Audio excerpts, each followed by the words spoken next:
C'est la mort qui va venir vers le corps, tôt ou tard. C'est inévitable. L'Autrichon aussi, malgré sa richesse, malgré sa brillante et joyeuse vie, est aussi mort. Et il se retrouve toujours dans le séjour des morts. Mais il se retrouve dans le compartiment où il y a les troubles, les tourments. Et il se pose la question, qu'est-ce qui se passe? Il pensait qu'il trouverait aussi Lazare dans ce compartiment. Bref, en fait, entre lui et Lazare s'il fallait même acheter, est-ce que Lazare avait l'argent? Cet homme riche n'a pas entretenu ça. Alléluia. Il a entretenu sa foi dans les fêtes. Alléluia. La fête le matin, la fête à midi, la fête le soir. Après, il avait tout l'argent qui est nécessaire pour organiser tout cela. Mais lorsqu'il meurt, il se retrouve dans un autre combat. Et bon, quand il regarde tout autour de lui, certainement il a vu d'autres gens. On ne les cite pas. Et il regarde tout autour de lui, il cherchait qui?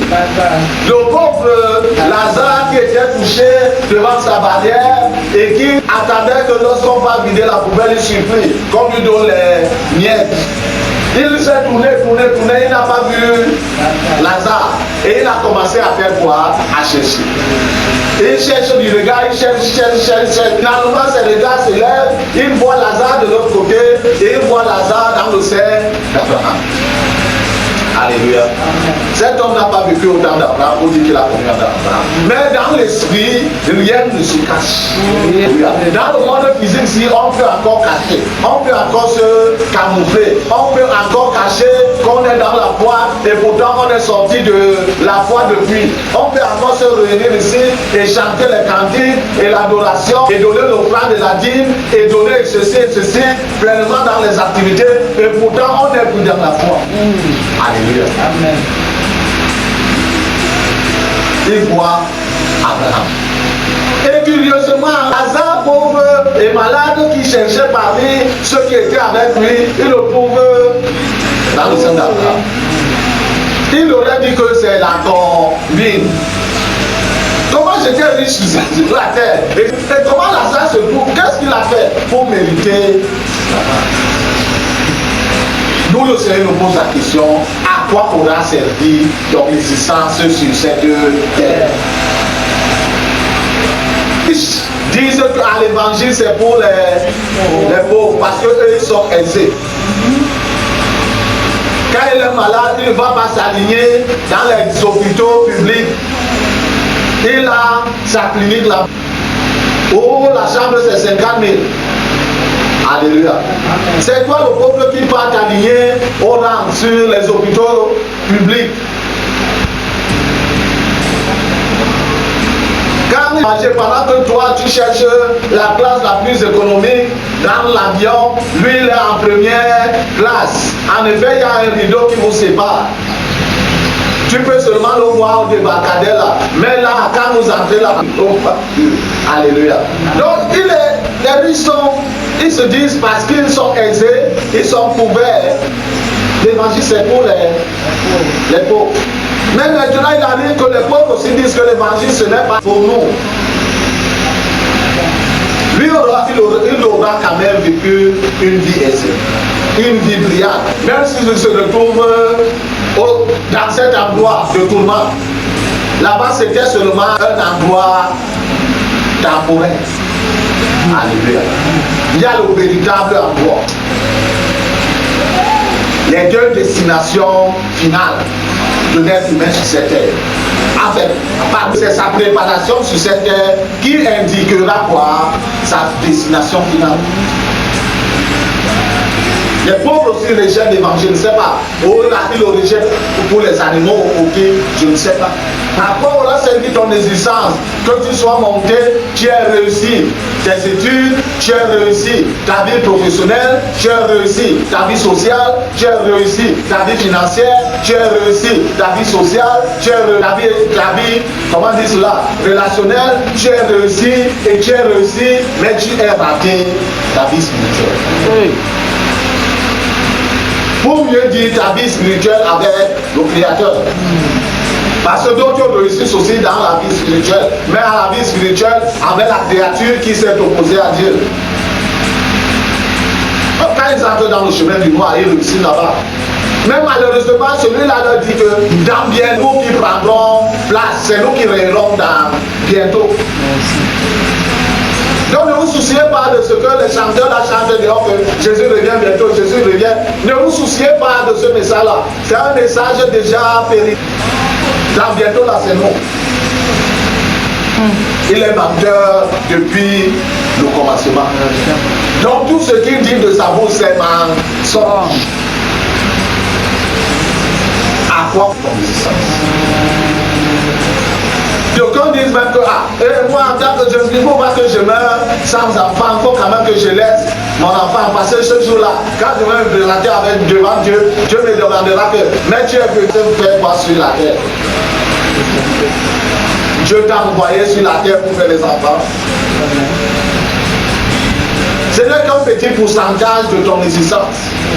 Dieu t'a envoyé sur cette terre pour réussir en affaires, un petit pourcentage. Dieu t'a envoyé sur cette terre pour réussir dans tes études, ce n'est qu'un petit pourcentage. Dieu t'a-t-il envoyé sur cette terre pour réussir dans la relation, ce n'est qu'un petit pourcentage.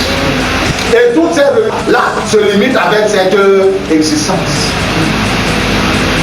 Sinon, de l'homme riche se serait trouvé où? Dans le ciel d'Abraham, alléluia. Et contrairement à Lazare se serait trouvé dans les tourments parce qu'il s'est raté sa vie. Bien qu'il semble que physiquement il a raté sa vie, il se pauvre parce qu'il a peut-être refusé l'école ou alors comment, et en plus malade. Il a raté. Mais curieusement, il se retrouve sur... C'est le contraire qui se passe. Comme les Français ont coutume de dire, tel que tu dresses ton lit, c'est comme ça que tu t'y couches. Et le Seigneur nous a clairement montré. L'homme riche n'entre pas, n'est pas parti dans le séjour des morts, dans les tourments, parce qu'il était riche. Non, pas du tout. Il se retrouve dans la mort parce qu'il s'est dit que l'existence se finit avec cette vie-ci. Ici, cette vie-ci n'est qu'une préparation. Amen. Ça aurait été une vie finale s'il n'y avait pas eu. Mais depuis que le péché est venu, Dieu dans sa miséricorde donne aux êtres humains une seconde chance. Amen. Imagine donc qu'on te donne une seconde chance et même cette seconde chance, tu fais quoi? Tu la bafoues. Tu la négliges.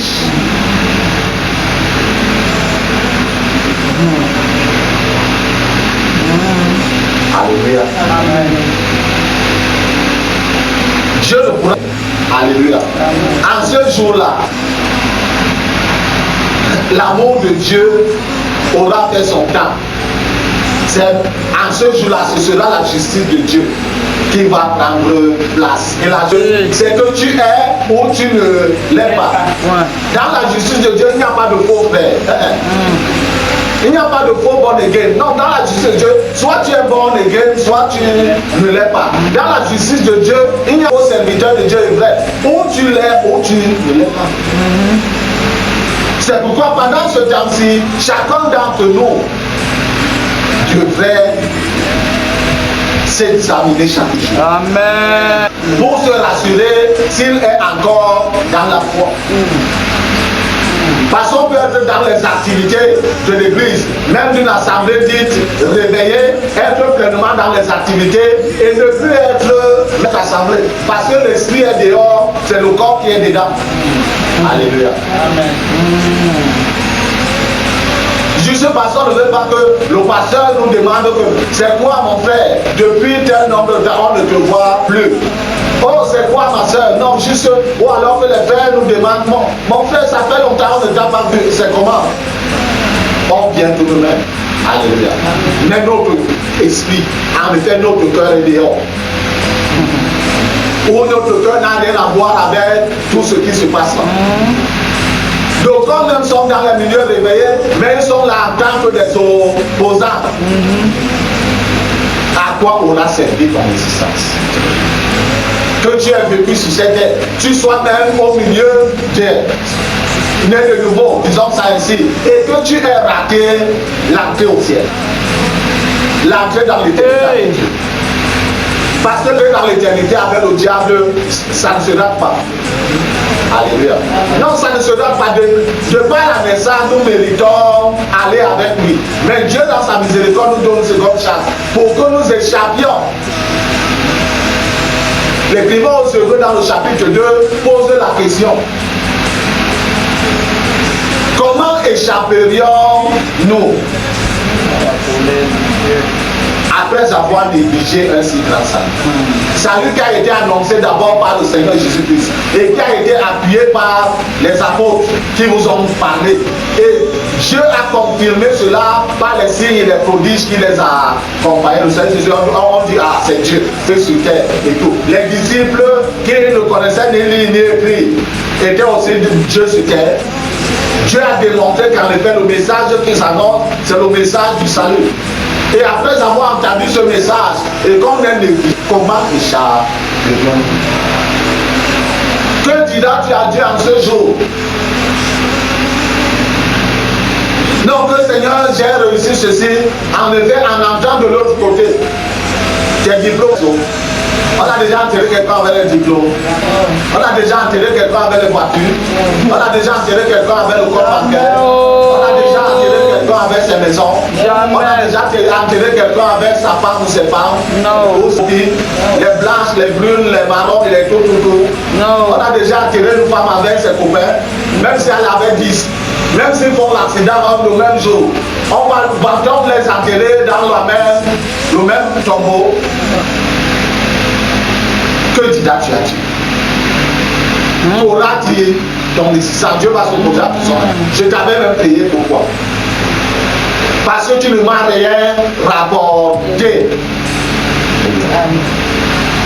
Même si on n'a même pas une âme de plus au Seigneur, au moins la nôtre, sauvons-la. Alléluia. Que le Seigneur bénisse sa sainte parole dans nos cœurs. Surtout et surtout que nous puissions précisément la garder avec pratique. C'est ça l'essentiel. Alléluia. Père glorieux, Dieu éternel, au nom de Jésus qui Nazareth, merci pour ce matin. Merci pour ta parole que tu nous adresses selon ta grande fidélité, ta bonté. Seigneur des Seigneurs, tu ne parles pour envers. Quand tu parles, Seigneur notre Dieu, c'est pour un but. Que le but pour lequel tu nous as adressé ta parole ce matin soit également accompli dans nos vies selon ta grande miséricorde, au nom de Jésus de Nazareth. Roi de gloire, je lève ma voix pour te présenter cette personne au Seigneur notre Dieu. Tu accorderas la grâce de croiser ce message vidéo. Dieu éternel, peu importe son âge, peu importe son sexe. Donne-lui par la grâce de ton esprit, Seigneur, de disposer son cœur à écouter ta parole, Père éternel. Et qu'elle entende ta voix, Père, au Dieu, au nom de Jésus de Nazareth. Pendant ce temps d'écoute éternel, que ton esprit, Seigneur notre Dieu, œuvre en cette personne, Père éternel, pour lui montrer, Seigneur notre roi et notre Dieu, les deux alternatives. Et que cette personne personnelle puisse faire son choix pendant le temps Oh, c'est un Dieu qui livrait sa vie sur cette terre. Au nom de Jésus de Nazareth. Pendant ce temps de côté éternel, étends également ta main gracieuse, Seigneur, ta main de miséricorde pour fouiller dans sa vie, oh Dieu. Tout ce que tu trouves d'inconvénient, ce que tu n'as pas prévu, ce que tu n'as pas programmé, Père éternel, démolis au nom de Jésus de Nazareth. Renverse, mon Dieu éternel, déracine et détruis, au Seigneur notre Dieu, et mets hors de la vie de cette personne. À ta grâce, ta miséricorde, tu engages une nouvelle œuvre éternelle, une œuvre de réparation, Seigneur, une œuvre de remplacement, oh Dieu, une œuvre de reconstruction, Seigneur, une œuvre de reconstitution, oh Dieu, une œuvre de récréation, même si nos besoins se fait, selon ta grande miséricorde, au Père, au nom de Nazareth. Sois élevé, oh Dieu, sois glorifié, magnifié, toi qui agis toujours selon ta perfection de vie, au nom de Jésus-Christ de Nazareth. Amen. Amen. Je serai dans ses bras.